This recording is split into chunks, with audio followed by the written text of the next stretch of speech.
Assalamu alaikum, ladies and gentlemen. Welcome again to another session of Strategic Management. As I had promised you, we will be starting a new chapter today. ایک نئے chapter کا ہم آغاز کریں گے اور یہ آپ کی کتاب کا آخری چیپٹر ہے، چیپٹر نمبر 9، اور اس چیپٹر کا ٹائٹل ہے اسٹریٹجی، ایویلویشن اینڈ کنٹرول۔ اب دیکھیے کس طرح ہم نے کہاں سے سٹارٹ لیا تھا۔ ہم نے اسٹریٹجک مینجمنٹ کو سمجھا، پھر بزنس مشن اور ویژن کا ایک پورا چیپٹر ہم نے سمجھا، پڑھا، and then we moved on to evaluation, assessment. اور اسیسمنٹ کے چیپٹر پہ جب ہم تھے تو ہم نے پہلے ایکسٹرنل انوائرمنٹ کو اسٹڈی کیا، ایکسٹرنل انوائرمنٹ کے مختلف پہلو جو تھے وہ ہم نے دیکھے، and then we came over to internal environment. Internal environment again we spent a few sessions, اور جیسا کہ آپ کو یاد ہوگا، یہ ہم ایک طرح سے ریکیپ کر رہے ہیں، اور آپ کو یاد ہوگا کہ ایکسٹرنل جب ہم بات کر رہے تھے ایکسٹرنل ایویلویشن کی، تو اس میں ہم نے اپرچونٹیز اور تھریٹس کی بات کی تھی، followed by the chapter on internal assessment۔ اور internal assessment میں ہم نے بات کی تھی strengths کی اور weaknesses کی۔ سو یہ دونوں کو جب ملائیں تو we come to opportunities and threats on one hand and strengths and weaknesses on the other۔ اور عام اختراع کے مطابق ہم اسے SWOT analysis بھی کہتے ہیں۔ SWOT analysis, SWOT, standing for strengths, weaknesses, opportunities and threats۔ اور یہ کرنے کے بعد then we came to another chapter, if you remember, strategies in action، کہ جب organizations function کر رہی ہوتی ہیں تو کون کون سی strategies ہیں، ممکنہ strategies جن کا استعمال ہوتا ہو، جو ایکشن میں آتی ہوں۔ اور یہاں ہم نے کئی طرح کی اسٹریٹجیز سمجھی تھیں، پڑھی تھی۔ Intensive strategies, integration strategies, diversification strategies, defensive strategies, اور ان ہیڈنگز کے اندر بے شمار کئی قسم کی اسٹریٹجیز تھی۔ اور اس کے بعد we moved on to the choice of a strategy, to the selection of a strategy، کہ یہ جو تمام اتنی ساری ڈھیر ساری اسٹریٹجیز ہیں، ان میں سے کون سی اسٹریٹجی ہم سلیکٹ کریں، کون سی حکمت عملی ہم اپنائیں۔ Obviously جب آپ کے پاس کئی ساری چیزیں ہیں اور ان میں سے آپ نے ایک سلیکٹ کرنی ہے تو you have to evaluate all of them، ان سب کو ایویلویٹ کرنے کی ضرورت تھی۔ اور یہی ہم نے آگے چیپٹر میں دیکھا تھا کہ مختلف اسٹریٹجیز کو کیسے ایویلویٹ کیا جائے، اور پھر ہم اس نتیجے پہ پہنچے کہ کون سی اسٹریٹجی ہمارے لیے زیادہ موزوں ہوگی۔ اور وہاں بھی ہم نے یہ دیکھا تھا کہ فائنل انالیسس میں ایک سے زائد 2 یا شاید 3 اسٹریٹجیز ہم لے آئیں اور پھر ان کا آپس میں موازنہ کریں، excuse me, and we come to one selected strategy۔ Strategy کی سلیکشن کے بعد obviously جو ایک لاجیکل مرحلہ تھا وہ تھا پھر امپلیمنٹیشن کا۔ یس، جیسا کہ آپ کو یاد ہوگا کہ امپلیمنٹیشن کے سٹیج میں پھر ہم نے بہت سارے ایشوز کو ایک ایک کر کے جانچا تھا، پرکھا تھا، اور سمجھنے کی کوشش کی تھی کہ امپلیمنٹیشن کے وقت کون کون سے ایشوز اٹھ سکتے ہیں، کون کون سے ایسے ایشوز ہیں جن پہ دھیان دینے کی ضرورت ہے۔ اینڈ امپلیمنٹیشن کے بعد اب پھر ہم پچھلے چند سیشنز جو تھے وہ ہم نے لگائے تھے ایویلویشن پہ، اور آج جو ہم چیپٹر اسٹارٹ کر رہے ہیں یہ ایویلویشن کا آخری مرحلہ ہے۔ اور اس چیپٹر کا نام ہے ایویلویشن، اسٹریٹجک ایویلویشن یا strategy evaluation and control. Control سے مراد یہ ہے کہ جب آپ ایویلویٹ کرتے ہیں ایک ایگزسٹنگ پرفارمنس کو آپ دیکھتے ہیں اور جو آپ کے طے شدہ یا پلانڈ اسٹینڈرڈس تھے یا ٹارگیٹس تھے اس کے بیک ڈراپ میں آپ اسے اسٹڈی کرتے ہیں تو آپ دیکھتے ہیں کہ ہمیشہ سلائٹ تھوڑا بہت فرق آ سکتا ہے. اگر فرق نہیں آتا پھر تو ٹھیک ہے، we continue as per plan. But if we see کہ ہم سلائٹلی آف ٹارگیٹ ہو رہے ہیں then we have to take corrective action. یہ اسٹوڈینٹس، لیڈیز، یہ ایسی ہی بات ہے جیسے کہ آپ ہائی وے پہ گاڑی چلا رہے ہوں. آپ گاڑی چلا رہے ہیں، you are on a perfect cruising speed پہ آپ جا رہے ہیں، بٹ اسٹل یو فائنڈ کہ بھی آگے سے ٹریفک آ رہی ہے یا کوئی امپیڈیمنٹ ہے، کوئی گڑھا ہے، کوئی اور چیز ہے. And then you have to make certain changes on your path. یا اگر سڑک مڑ رہی ہے تو آپ دیکھ رہے ہیں کہ سڑک مڑ رہی ہے تو you have to take corrective action. So this is what we mean جب ہم کریکٹو ایکشن کی بات کہتے ہیں تو یہ ایسے ہی ہے جیسے فائنڈنگ کرتے ہیں. اس کو ایک اور مثال دے کر اگر میں آپ کو سمجھاؤں کہ آپ ٹی وی دیکھتے ہیں یا آپ ریڈیو سنتے ہیں.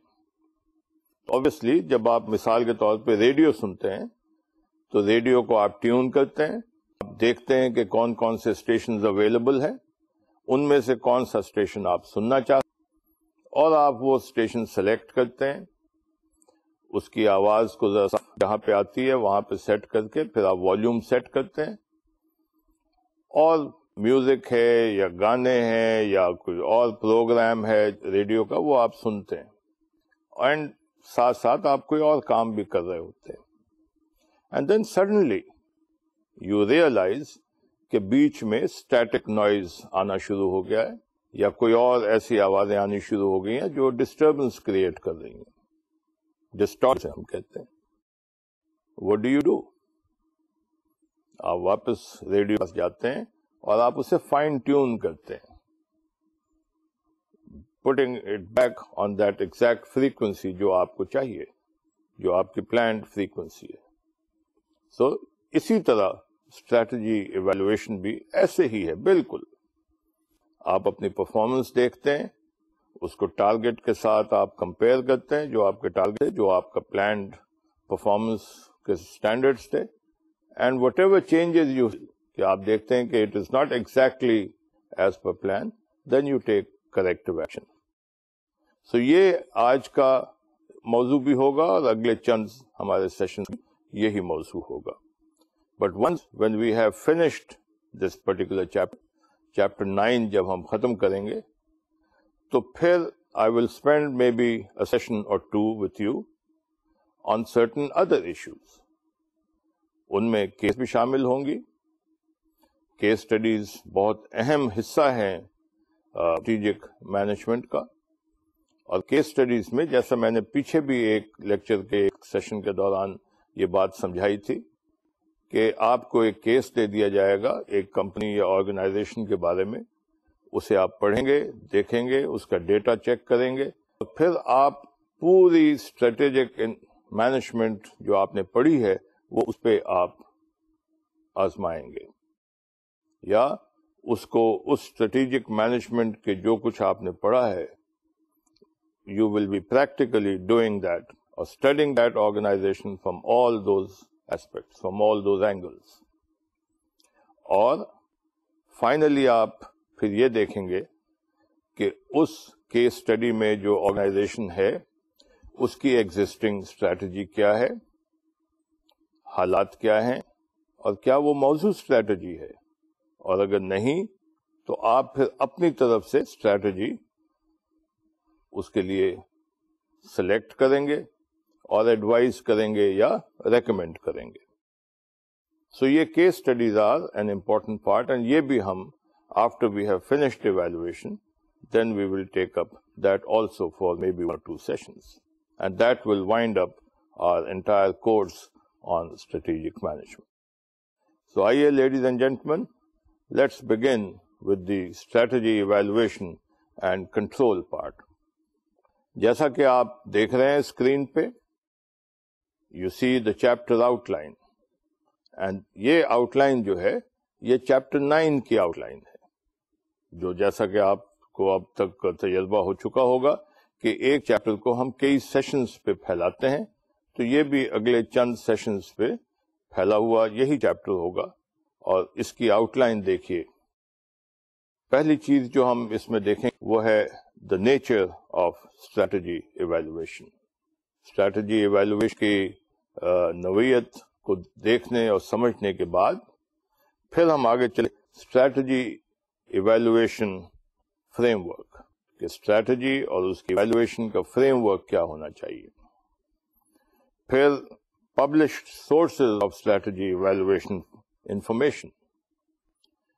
یہ جو ہے published sources of strategy evaluation information, وہ آپ کو ایک گائیڈ لائن دینے والی بات ہے, آپ کو ایک ہیلپ اور سپورٹ دینے والی بات ہے کہ کہاں سے یہ انفارمیشن ہمیں مل سکتی ہے. یہ جو اسٹریٹجی ایویلویشن کی انفارمیشن ہے یہ کہاں سے مل سکتی ہے, کہاں یہ پبلش ہوتی ہے, تاکہ وہاں سے آپ جا کر یہ انفارمیشن وقتاً فوقتاً لے سکیں. پھر اس کے بعد, as you see on the next slide, on the next screen in front of you, characteristics of an effective evaluation system. یہ بھی ہمارے اسی چیپٹر کا موضوع ہوگا کہ جو effective evaluation system ہے, obviously we all want کہ کوئی بھی ہم سسٹم لاگو کریں, کوئی بھی ہم سسٹم اپنائیں تو اس کو افیکٹو ہونا چاہیے, با اثر ہونا چاہیے, معنی خیز ہونا چاہیے. لہذا ہمیں یہ سمجھنے کی ضرورت ہوگی کہ ایک معنی خیز افیکٹو ایویلویشن سسٹم ہے کیا, کیسے اسے جانچا جا سکتا ہے یا کیسے اسے پہچانا جا سکتا ہے, اس کی خصوصیات کیا ہیں, اس کی کیریکٹرسٹکس کیا ہیں. اور یہ کیریکٹرسٹکس ایک افیکٹو, ایک بامعنی, بامقصد ایویلویشن سسٹم کی جب ہم سمجھ لیں گے, پھر ہم آگے آئیں گے کنٹینجنسی پلاننگ پہ. نا کنٹینجنسی پلاننگ سے مراد ہماری ہے کہ کچھ تو ہم پلان کرتے ہیں اپنے حالات کے مطابق, جو حالات ہم فورسی کرتے ہیں ان کے مطابق ہم پلان کرتے ہیں, لیکن یہ لازم نہیں ہے کہ تمام معاملات جو ہیں وہ ہمارے فورسیبل پلان کے مطابق ہی چلیں گے. اکثر و بیشتر ایسا بھی ہوتا ہے کہ سڈنلی آپ دیکھتے ہیں کہ حالات کچھ تبدیل ہو گئے ہیں, حالات وہ نہیں ہیں جو ہم نے پلان کیا تھا یا جن کے لیے ہم نے پلان کیا تھا. ایسی صورت میں ہم کیا کرتے ہیں, what do we do؟ اب اس وقت اگر ہم سر پکڑ کے بیٹھیں اور سوچنے لگیں تو that would not be advisable. Recommended بات یہ ہے, ایڈوائزبل بات یہ ہے کہ ہم پہلے سے 1 یا 2 یا 3 کنٹینجنسی پلانز بنا کر رکھیں کہ اوکے, اگر بالکل ہم صحیح راستے پہ چلتے گئے فورسیبل پلان کے مطابق تو گڈ انف, لیکن اگر راستے میں کوئی انفورسین حالات آ جائیں, رکاوٹ آ جائے, بادل آ جائیں, بارش آ جائے, something that we had not planned for, تو what are we to do? ٹھیک ہے, اگر بارش آ جاتی ہے تو چھتری ساتھ ہونی چاہیے, رین کوٹ ساتھ ہونا چاہیے. اسی طرح in business also we make contingency plans. تو پھر جب حالات اگر انفورسین حالات آ جاتے ہیں سامنے, تو اس کنٹینجنسی پلان کے تحت we take corrective action. And then ladies and gentlemen, یہ سب کے بعد جو ہمارا نیکسٹ موضوع ہوگا اسی چیپٹر کے دوران, وہ ہوگا آڈیٹنگ. اب یہاں میں یہ بتاتا چلوں کہ عام اختراع کے مطابق ہم یہ سمجھتے ہیں کہ آڈیٹنگ جو ہے یہ تو اکاؤنٹس کا ایک حصہ ہے, کہ اکاؤنٹس کی آڈیٹنگ ہوتی ہے. ایسا نہیں ہے. We take the word auditing in a much broader perspective, in a much wider sense. And auditing سے ہماری مراد basically یا primarily سمجھ لیں is assessment. How do we assess things? Various things. مختلف نیچر کی چیزیں ہیں, ان کو ہم کیسے assess کرتے ہیں. So this will again end our various topics that we will be touching under this chapter of strategy, evaluation, review and control. یہ دیکھیے جیسا کہ آپ سلائیڈ پہ دیکھ رہے ہیں, آڈیٹنگ کے بعد ایک آدھ اور بھی ہیں, 2 اور ہیں انفیکٹ, اور ایک کا تعلق جو ہے وہ کمپیوٹرز سے ہے. یوز آف کمپیوٹرز اور using computers to evaluate strategy. دیکھیے ایک دور تھا جب 2+2 4 کے ساتھ ہم کام کرتے تھے, یا اپنا ذہن جو ہے اس کے مطابق کام کرتے تھے. But today the world has gone much ahead. آج کمپیوٹرز کا دور ہے, اور کمپیوٹرز کے دور میں what do? We try and use these computers as a tool, as a very effective and a very efficient tool. تمام تر اپنی سپیڈ کے ساتھ, اپنی ایکوریسی کے ساتھ ہم کمپیوٹرز کو استعمال کرتے ہیں اسٹریٹجی کو ایویلویٹ کرنے کے لیے. آف کورس یہ درست ہے بات کہ کمپیوٹرز وہی کچھ کریں گے جو ہم نے انہیں سکھایا ہے یا جو ہم نے انہیں پروگرام کیا ہے کرنے کے لیے. And therefore computers will just do what we have programmed them to do. لیکن ان سے ہمارے کام کی رفتار, ہمارے کام کی ایکوریسی خاصی بڑھ جاتی ہے. And there is no reason why we should not use computers for evaluating our strategies as well. In fact, آپ دیکھیں گے کہ کمپیوٹرز کے استعمال سے یہ کام کتنا سہل اور کتنا افیکٹو ہو جاتا ہے. And then finally آپ دیکھیے اسکرین پہ in front of you we have the last of these items, guidelines for effective strategic management. یہ strategic management آپ نے اب دیکھا ہے, we are on the fag end of our course of strategic management. تو جاتے جاتے I shall be discussing, or rather we shall be discussing together, you and I, we shall be discussing the guidelines or a set of guidelines for effective strategic management. تو اس کے ساتھ ہم chapter out line کے اختتام کو پہنچتے ہیں اور اس چیپٹر کا آغاز کرتے ہیں. چیپٹر کا آغاز کرتے ہوئے I would like to show you a small quote here, جو ایک بڑے ہی سیانے پروفیسر کا کہنا ہے. آرٹی لینز ان کا نام ہے, جیسا کہ آپ اسکرین پہ دیکھ رہے ہیں, اور ان کا کہنا تھا یا ہے that organizations are most vulnerable when they are at the peak of their success. اس کو آپ اگر تھوڑا سا اس پہ غور کریں, یہ بہت مناسب ہوگا کہ ہم اس پہ غور کریں, سوچیں, آپ خود بھی سوچئے.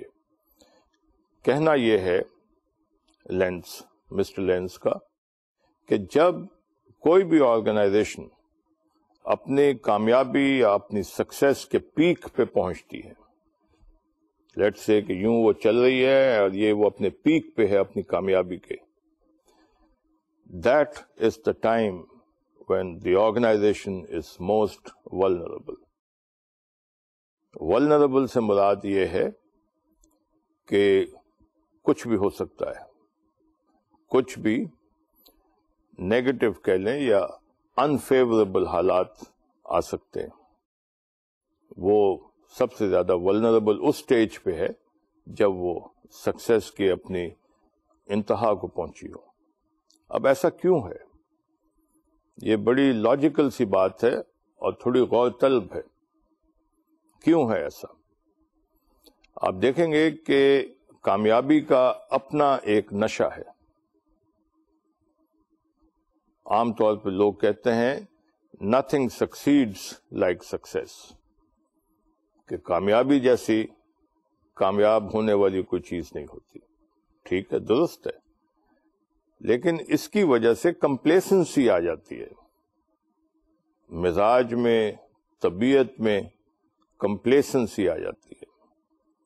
ہم ذہنی طور پہ سمجھتے ہیں کہ اب تو سب اچھا ہے، اب کوئی نیگیٹو بات نہیں ہو سکتی، مجھے مکمل عبور ہے اب معاملات پہ، مکمل کنٹرول ہے میرا حالات پہ، and every thing is going in the right way. اب کوئی غلط بات نہیں ہو سکتی، nothing can go wrong now.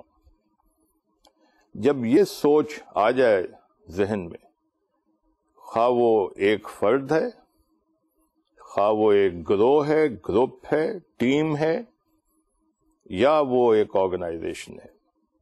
آپ دیکھیے، ماضی پہ نگاہ دوڑائیں، اپنی نیشنل ٹیمز کو دیکھیں، خواہ وہ کرکٹ کی ٹیم ہو، خواہ وہ ہاکی کی ٹیم ہو، خواہ وہ ہماری اسکواش کی ٹیم ہو یا اسکواش کے پلیئرز ہوں.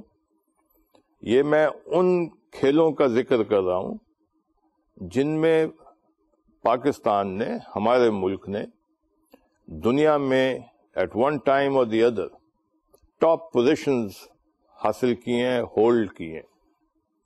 ہاکی میں، کرکٹ میں، اسکواش میں. سال ہر سال، انفیکٹ اسکواش کے معاملے میں دیکھیے، سال ہر سال. And then what happened? Of course یہ تو درست ہے بات کہ ہیومن کیپبلٹیز جو ہیں ہمیشہ ایک جیسی نہیں رہتی. وہ تو ایک لیٹ سے ایک فرد کے کیس میں ہو سکتا ہے کہ صحت یا باڈی فنکشنز جو ہیں وہ ڈکلائن کی طرف جائیں گے.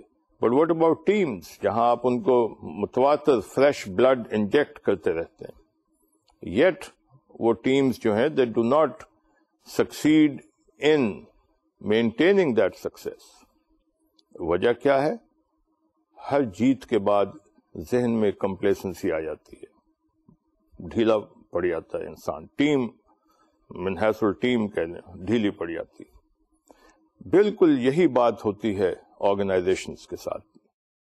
اس لیے یہ بہت امپورٹنٹ ہے کہ ہم as an organisation, because organisations can not afford to be slackened, organisations can not afford to be complacent. لہذا یہ بہت امپورٹنٹ ہے کہ آرگنائزیشنز کے جو مینجمنٹ کے ذمہ دار لوگ ہیں، یا آرگنائزیشن ایز اے ہول کہہ لیں، it should always remain alert and it should always keep this in mind کہ جب سکسیس آ جائے تو that is the time to be even more alert، تاکہ اس وقت آرگنائزیشن جو ہے vulnerable نہ ہو جائے یا unfavorable معاملات، حالات جو ہے وہ حاوی نہ ہو جائے. سو یہ امپلیمنٹنگ آف اسٹریٹجیز کے حوالے سے ایک چھوٹی سی بات تھی which is very important to be kept in mind at this point in time. And then آپ دیکھیے اسکرین پہ strategy review, evaluation and control. پہلی بات سسٹمیٹک ریویو، ایویلویشن اور کنٹرول. اب ایویلویشن تو ہم نے کرنی ہے، ہم نے ریویو بھی کرنا ہے کہ اوکے یہ ہماری پرفارمنس ہے، یہ ہمارے اسٹینڈرڈز تھے جو ہم نے سیٹ کیے تھے، اس وقت یہ سچویشن ہے، کیوں ہے، یہ ایسی کیوں نہیں ہے، وائی از اٹ دس وے اور دس وے. تو دونوں حالات میں یہ ایز پر اسٹینڈرڈز نہیں ہے، تو ہم اس کو ریویو کرتے ہیں اینڈ دین ہم کریکٹیو ایکشن لیتے ہیں کہ یہ اس طرح ہو جائے. So this is what we mean by strategy evaluation and control. لیکن اس کے ساتھ آپ دیکھیے ایک لفظ سسٹمیٹک آ گیا ہے. مقصد کہ یہ جو ہم نے کام کرنا ہے ایویلویشن کا، ریویو کا اور کنٹرول کا وہ بے ربط نہیں ہونا چاہیے، ہیپ ہیزرڈ نہیں ہونا چاہیے، وہ سسٹمیٹک ہونا چاہیے. اور جب ہم یہ بات کہتے ہیں تو ہمیں اس چیز کو بھی ذہن میں رکھنا چاہیے. اسکرین پہ آپ دیکھیے پہلا بلٹ کہ اسٹریٹجیز دے بیکم آبسولیٹ. بالکل 16 آنے 100% یہ درست بات ہے.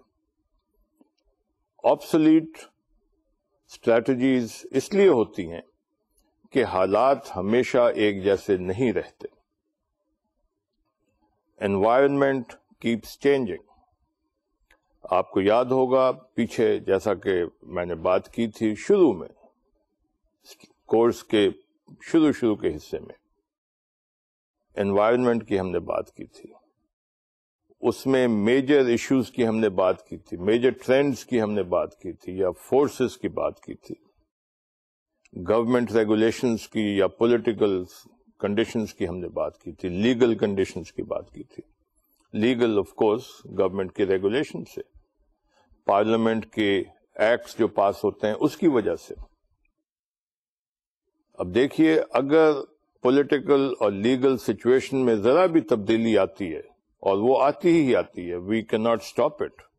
پارلیمنٹ نے ہمیشہ حالات کا جائزہ لے کر بہتری کے لیے فیصلے کرنے ہیں. اب ضروری تو نہیں ہے کہ وہ فیصلے جو ہیں وہ ہمیشہ ہمارے حق میں ہی ہوں گے یا ہمارے سوچ کے مطابق یا ہماری کارکردگی کے مطابق یا ہماری اسٹریٹجیز کے مطابق ہوں گے. One means problem is another means opportunity. And likewise, one man's opportunity could be another man's problem, could bring another man's problems. So, ذرا بھی حالات میں تبدیلی آئے پولیٹیکل اور لیگل ایشوز کے حوالے سے، so things change، ہماری اسٹریٹجیز obsolete ہو جائیں گی. اسی طرح سوشل فورسز ہیں، سوشل ٹرینڈز ہیں، سوسائٹی میں ٹرینڈز بدلتے رہتے ہیں، سوچ لوگوں کی بدلتی رہتی ہے، شوق لوگوں کے بدلتے رہتے ہیں، ذوق لوگوں کے بدلتے رہتے ہیں. یہ شوق اور ذوق جو ہے یہ گلے کا توق نہیں ہے.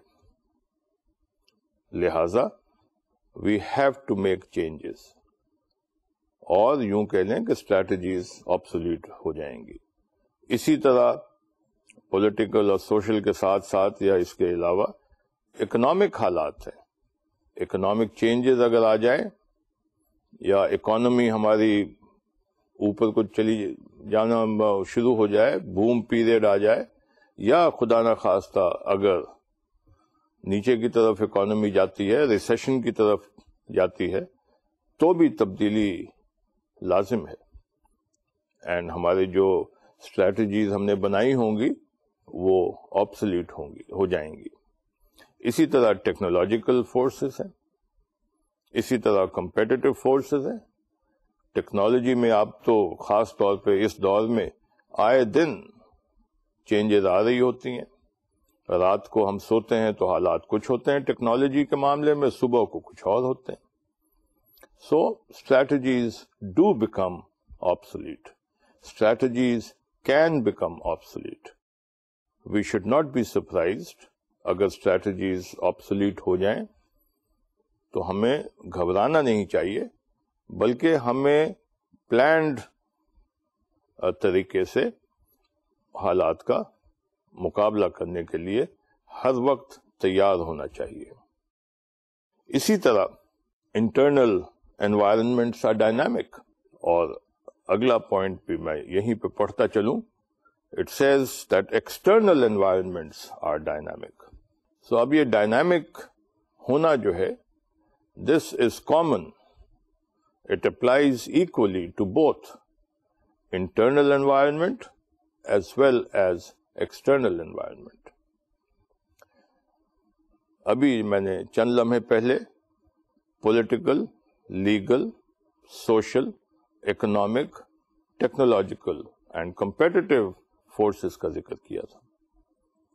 یہ تو میکرو انوائرمنٹ کا حصہ تھے، اور یوزلی جیسا کہ ہم جانتے ہیں، ہم پڑھ چکے ہیں، پیچھے ڈسکس کر چکے ہیں کہ آرگنائزیشنز ڈو ناٹ یوزلی اور normally have control over these macro forces or forces from the macro environment.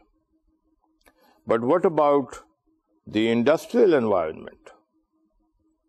Industrial environment کو دیکھیں، اس میں بھی مائیکل پورٹر صاحب نے، thanks to Dr. Michael Porter, he has very well enunciated a set of 5 threats or forces within the industrial environment. یہ یاد ہوگا آپ کو، میں نے شروع میں 3 کنکرنٹ اس کی بات کی تھی، تو یہ درمیان میں ہے. تو انڈسٹریل انوائرمنٹ میں you have again 5 typical forces as enunciated by doctor Michael Porter of the Harvard University. ان کا کہنا ہے، اور درست ہے، ہم مانتے ہیں اس بات کو، دنیا مانتی ہے، کہ پہلا یہ جو ہے سب سے امپورٹنٹ فیکٹر یا فورس، وہ ہے intensity of rivalry amongst existing competitors. کسی بھی انڈسٹری میں جو ایگزسٹنگ کمپیٹیٹرز ہیں ان کے مابین رقابت کہہ لے، مقابلہ کہہ لے، اس کی انٹینسٹی کیا ہے. اگر بہت زیادہ انٹینسٹی ہے تو حالات کچھ ہوں گے، اگر زیادہ انٹینسٹی نہیں ہے رائولری کی، ایک اسموتھ یہ چل رہی ہے، تھوڑی بہت رائولری کے ساتھ انڈسٹری چل رہی ہے، تو حالات کچھ اور ہوں گے. لیکن چینجز ہمیشہ آئیں گے because of this intensity of the rivalry that exists between اور amongst the existing competitors in the field اور ان دی انڈسٹری.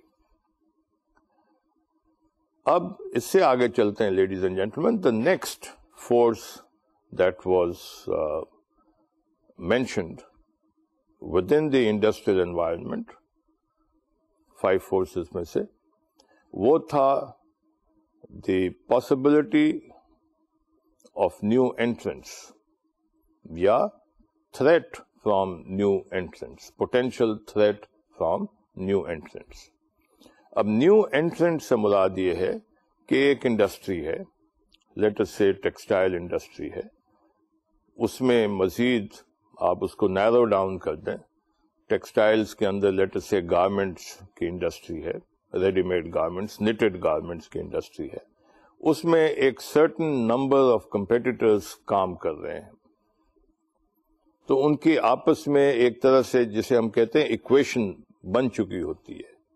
ایکویشن سے مراد ان کے تعلقات نہیں ہیں، ایکویشن سے مراد یہ ہے کہ سب نے اپنی اپنی جگہ بنا لی ہوتی ہے، اپنا اپنا مقام بنا لیا ہوتا ہے. اینڈ دین سڈنلی اگر ایک یا ایک سے زائد نئے انٹرنٹس آ جائیں اسی فیلڈ میں، اسی میدان میں، تو ایک بات لازم ہے کہ ایک ہلچل سی مچے گی. کیوں؟ کیونکہ انہوں نے آ کر آبویسلی جو ایگزسٹنگ کمپیٹیٹرز ہیں ان کے شیئر کو، مارکیٹ شیئر کو ڈیفینیٹلی اپسیٹ کرنا ہے. وہ کسی کا مارکیٹ شیئر ادھر سے لیں گے، کسی کے ادھر سے مارکیٹ شیئر لیں گے کسی سے. سو ایک ہلچل مچے گی. یا کشتی ایک اسموتھ پانی پہ جا رہی ہے، اس میں سڈنلی کوئی اور چھلانگ لگا دے تو فار سم ٹائم وہ کشتی جو ہے وہ لازم ہے کہ وہ ڈولے گی. Therefore یہ ایک ایسا تھریٹ ہے یا opportunity in some cases also آ سکتی ہے that we have to be alert and cognizant regarding this particular threat. 2 ہو گئے. تیسرا جو مائیکل پورٹر نے بات بتائی ہے وہ ہے ایک پوٹینشیل پریشر کہہ لیں، پریشر فرام سبسٹیٹیوٹ پروڈکٹس. اب سبسٹیٹیوٹ پروڈکٹس جو ہیں یہ تو ایسا ہی ہے جیسا میں پہلے بھی ذکر کر چکا ہوں کہ سورڈ آف ڈیموکلیز جسے ہم کہتے ہیں، وہ تلوار سر پہ ہر وقت لٹک رہی ہوتی ہے آرگنائزیشنز کے. کیوں؟ کہ کسی وقت بھی میرے پروڈکٹ کا کوئی سبسٹیٹیوٹ، کوئی نیم البدل پروڈکٹ مارکیٹ میں اگر آ جائے گا then life will be difficult for me, or life could become even unbearable for me. So I have to be constantly alert to this possibility. Chautha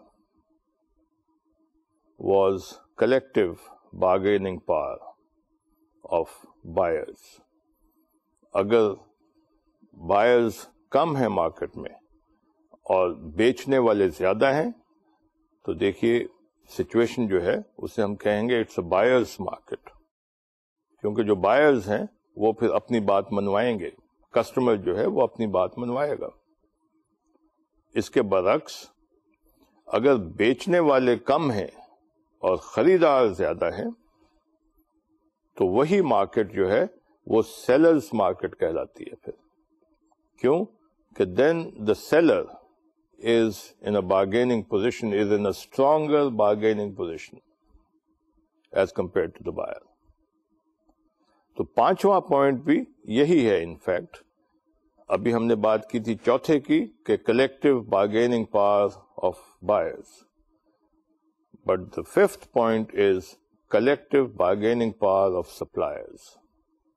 سو ان کو دونوں کو ایک اس میں دیکھنا چاہیے کہ بارگیننگ پاور آف سپلائرز اور bargaining power of buyers in both cases کیا ہوگا کہ there will be definitely a change. It will bring about a change for any organization or need for a change for any organization. So یہ جو ہم نے بات کی تھی ابھی سلائڈ پہ، جیسا کہ آپ دیکھ رہے ہیں اسکرین پہ، کہ انٹرنل انوائرمنٹ بھی ڈائنامک ہے اور ایکسٹرنل انوائرمنٹ بھی ڈائنامک ہے. سو ایکسٹرنل انوائرمنٹ کا تعلق ہے انڈسٹری سے، اور انڈسٹری کی جب ہم بات کرتے ہیں تو یہ 5 فورسز سامنے آ جاتے ہیں جس کا ابھی میں نے آپ کو ذکر کیا ہے مائیکل پورٹر صاحب کے حوالے سے. اس کے علاوہ ایک اور ایکسٹرنل انوائرمنٹ ہے جو اس سے باہر ہے، جس کو ہم نے میکرو انوائرمنٹ کا نام دیا تھا، اس کا میں پہلے ذکر کر چکا ہوں.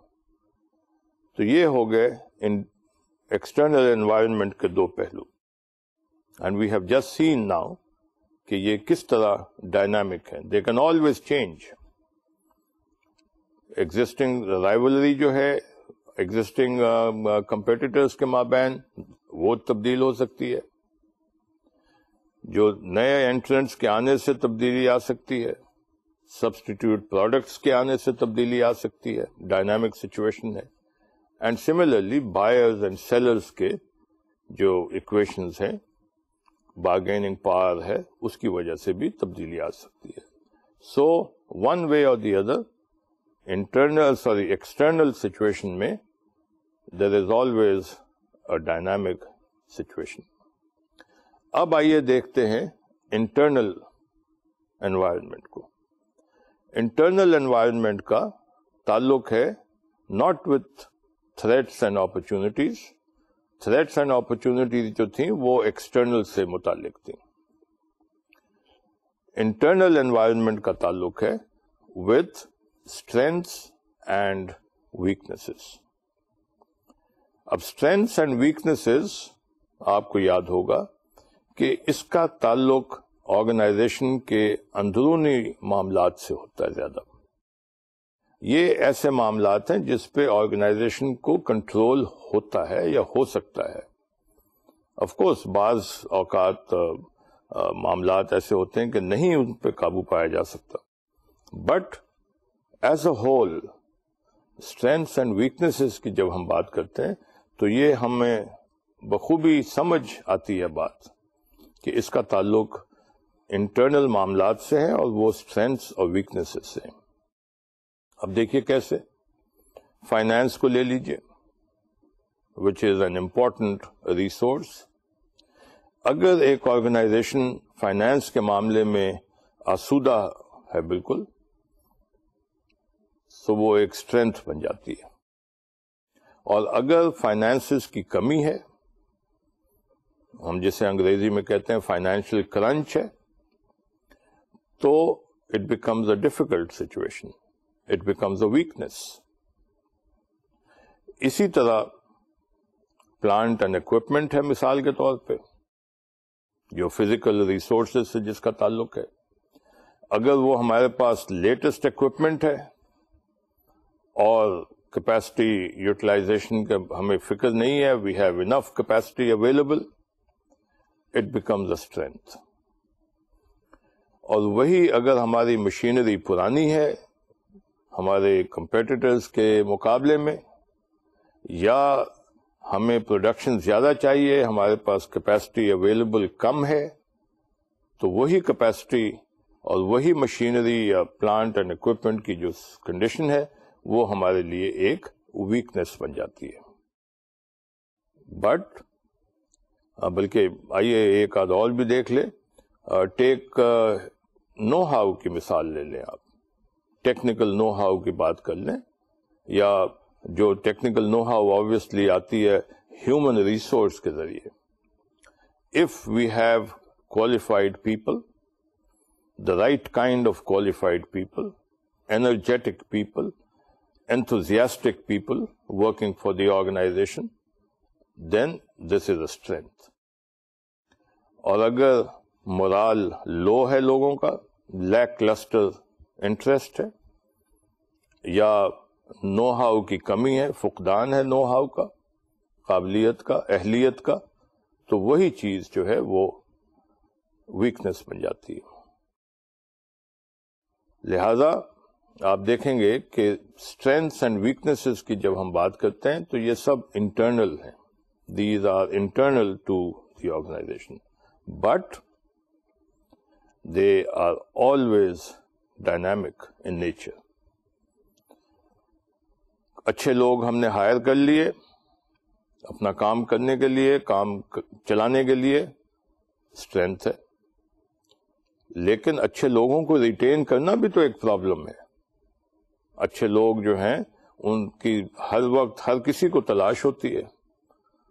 سو آج میں ایک اچھا کارندہ لے کر آتا ہوں، کل کو اسے کوئی اور آرگنائزیشن بہتر انسینٹو دے کر لے جاتی ہے، سو میری اسٹرینتھ جو تھی اس میں کمی واقع ہو جائے گی، ایک ڈائنامک سچویشن کریٹ ہو جائے گی. سو کہنے کا مقصد یہ ہے کہ internal environment just like the external environment, یہ ہمیشہ ایک جیسی اسٹیٹک یا اسٹیبل نہیں ہوتی. It is always subject to dynamic changes, for the good اور for the worse. If it is for the good ہماری اسٹرینتھس میں اضافہ ہوگا، and if God forbid it is for the worse تو ہماری ویکنیسز میں اضافہ ہو جائے گا، اور ہماری جو مقابلہ کرنے کی، کمپیٹ کرنے کی صلاحیت ہے اس میں خاطر خواہ فرق آ جائے گا. یہی صورتحال ایکسٹرنل انوائرمنٹ کی ہے، جس کا میں نے ذکر کیا کہ اگر ایکسٹرنل حالات جو ہے فیوریبل ہو جائیں تو وہ اچھائی کے لیے ہے تو ڈائنامک لیکن اچھائی کے لیے ہے. اور اگر ایکسٹرنل حالات خدا نخواستہ انفیوریبل ہو جائیں تو وہ ڈائنامزم جو ہے وہ ہمارے حق میں نہیں ہے، بلکہ ہمارے خلاف یا ہمیں خدشہ لاحق ہو جائے گا. سو فائنل انالیسس میں پلس مائنس اس کا یہ ہے کہ ہمیں ایز این آرگنائزیشن ہمیشہ الرٹ رہنا چاہیے اور ہمیشہ تیار رہنا چاہیے کسی بھی صورتحال کے لیے. So it makes strategy evaluation, strategy review and strategy control all the more important and all the more sensitive an issue. جیسا کہ آپ اسکرین پہ دیکھ رہے ہیں، ایک نئی سلائیڈ آپ کو دکھائی جا رہی ہے جو ہمیں بتاتی ہے کہ strategy evaluation is vital to the organizations well being.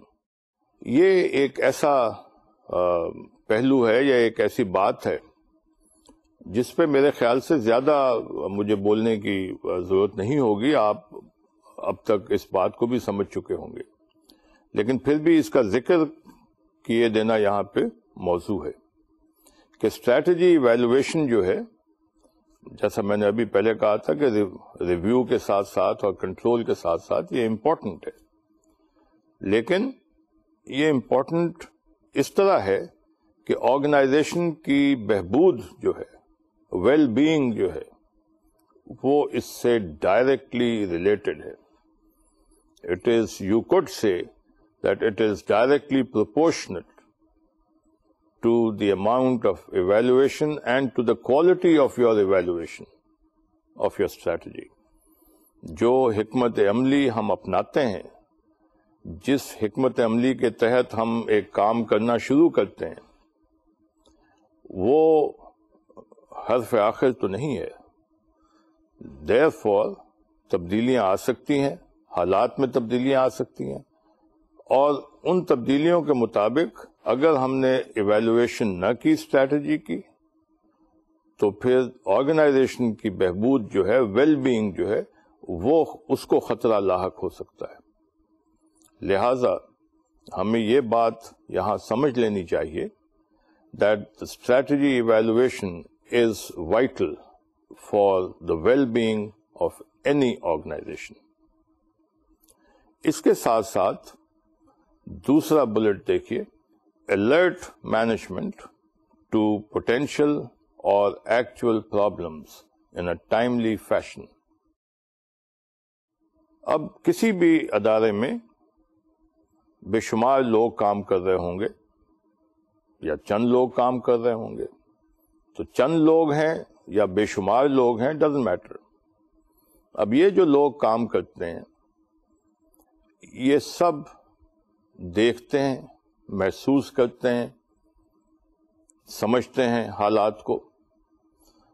دین ان سب پہ ایک ذمہ داری عائد ہوتی ہے کہ وہ اگر اپنے ورک اسٹیشنز پہ یا ادروائز کوئی ایسی تبدیلی محسوس کریں یا کوئی ایسی تبدیلی ان کے علم میں آئے جس سے آرگنائزیشن کو کوئی پوٹینشیل خطرہ لاحق ہو سکتا ہو، یا تبدیلی کی وجہ سے آرگنائزیشن کو کوئی مسئلہ لاحق ہو سکتا ہو، کوئی پرابلم آ سکتا ہو، دین اس بندے پہ، اس ڈپارٹمنٹ پہ، ان لوگوں پہ یہ لازم ہے، یہ ذمہ داری عائد ہوتی ہے کہ وہ مینجمنٹ کو فوری طور پہ آگاہ کرے.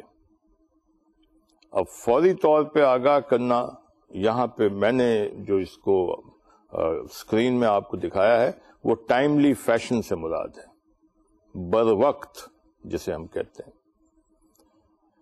بتا تو دیا، لیکن اگر دیر سے بتایا یا جب پانی سر پہ سے گزر گیا پھر جا کر بتایا، تو اس کا تو کوئی فائدہ نہیں. سو ٹائملی فیشن پہ بتانا، ٹائملی فیشن سے مراد یہ کہ بر وقت بتانا، بر وقت آگاہ کرنا، بر وقت الرٹ کرنا ٹاپ مینجمنٹ کو یا مینجمنٹ کو، یہ اہم ہے. And this is why we say that alert management to potential اور actual problems in a timely fashion. جو بھی پرابلمس آئے ہوئے ہوں، ایکچوئل ہوں، یا جو پرابلمس ہم سمجھتے ہیں کہ آ سکتے ہوں، ان سے بر وقت مینجمنٹ کو آگاہ کرنا میری، آپ کی، ہم سب کی ذمہ داری ہے. اسی طرح آپ دیکھیے the third bullet, erroneous strategic decisions can have severe negative impact on organizations. لفظ erroneous پہ غور کریں کہ strategic decisions تو ہم سب لیتے ہیں. اس طرح کے decisions جن کا تعلق ہمارے لانگ ٹرم گولز کو اچیو کرنے کے حکمت عملی سے ہو، لانگ ٹرم جو ہمارے آبجیکٹوز ہیں آرگنائزیشن کے، ان کو اٹین کرنے کے لیے، ان کو حاصل کرنے کے لیے جو ہم حکمت عملی اپناتے ہیں، اس سے متعلقہ فیصلے تو ہم سب کرتے ہیں. لیکن ہمیں یہ ذہن میں رکھنا چاہیے کہ اگر ہم غلط فیصلہ کریں، ایرونیس، ایرر سے لفظ ایرونیس ہے، تو ایرونیس اسٹریٹجک ڈیسیشن جو ہیں، they can have a negative or a severe negative impact on the organization. لہذا what should I do? I should take decisions, strategic decisions, but I should take them in a timely fashion, number one. اچھے وقت میں، مناسب وقت میں فیصلہ ہونا چاہیے اور درست فیصلہ ہونا چاہیے. یہاں ایک بات میں آپ کے ساتھ شیئر کرتا چلوں، ایک بات جو بڑا عرصہ پہلے مجھے کسی نے بتائی تھی اور پڑھی تھی کہیں. وہ کہتے ہیں کہ a late decision but a correct decision is better than a timely decision but a wrong decision. اب یہ بحث ہے.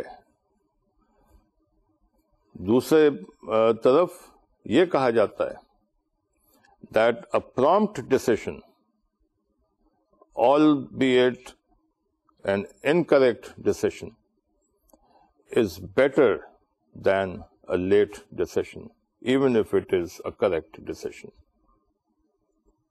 یہ ایکچوئل بات ہے. وہ پہلی بات میں نے آپ کو اس طرف لانے کے لیے بتائی تھی کہ فیصلہ جو ہے وہ پرومپٹلی اور وقت پہ ہونا چاہیے.